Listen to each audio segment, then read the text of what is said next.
এই যে এত আন্দোলন এত কিছুর পর প্রধানমন্ত্রী অটো চলার নির্দেশ দিতে বলেছেন, কেমন লাগতেছে? খুব ভালো লাগতেছে যে অটোটা বন্ধ হইলে অনেক সমস্যা হইতো, যাক অটোটা চললে পরে খুব ভালো হইব। প্রধানমন্ত্রী যা করছেন আমাদের গরিবের লাইগা খুব ভালো করছেন, তাকে অনেক ধন্যবাদ। তিনি যা করবেন আমাদের ভালোই করবেন জনগণের লাইগা। না, মোটামুটি ইনশাল্লাহ ভালো, রুজি করে খাতে পারতেছি। এখন বাড়াইলাম, এইমাত্র বাড়াইছি। আচ্ছা, কি কি এই কয়দিন কেমন গেছে? খুব দুঃখই গেছে, মানে ঠিক মতো খাইতে পারিনি, আবার ঘুমে ঘুমে দিনটা গেছে পুরা দিন। এখন কতটুকু খুশি, ভালো লাগতেছে? না, এমন একটু ভালো লাগতেছে আর কি, যে একটু বাড়াইলাম, শান্তি লাগতেছে আর কি। আমার যে একটা কর্ম, আমি যে অন্য আমার কর্মসংস্থান নাই বিধায় আমি এটা কাজ করে খাইতে পারতেছি, এই জন্য আমি খুশি। না আমি কি করে খাবো? আমাকে খাইতে তো হবে, পেট তো বাঁচাইতে হবে। প্রধানমন্ত্রী যে হুকুমটা দিল, আমি আল্লাহর দরবারে অশেষ শুকরিয়া আদায় করতেছি এবং তার জন্য দোয়া করতেছি।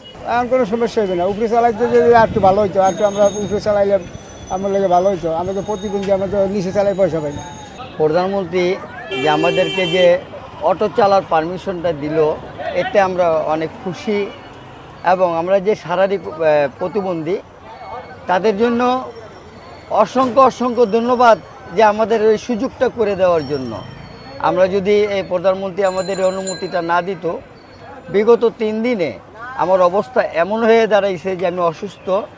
এই অবস্থা, আমার একটা ওষুধ কেনারও টাকা ছিল না। আমি আজকে দুপুরবেলাও খুব কষ্ট করে আমার খানা খাইতে হয়েছে।